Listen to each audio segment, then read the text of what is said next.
Single use plastic నేను ఇప్పుడే చెప్పాను, అందరూ కూడా బ్యాన్ చేయాలి.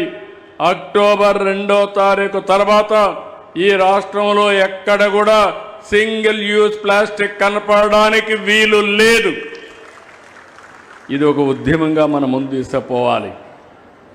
మీరు ఇప్పుడు రాను ఎలక్ట్రానిక్ వేస్ట్ వస్తూ ఉంది.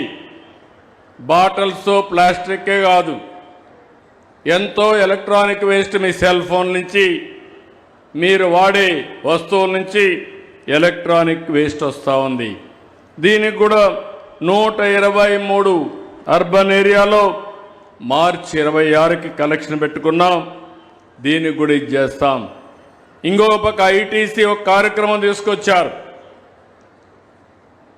మన పాత పుస్తకాలు వాళ్ళకిస్తే అవి తీసుకొని పిల్లలకు కొత్త పుస్తకాలు ఇస్తారు.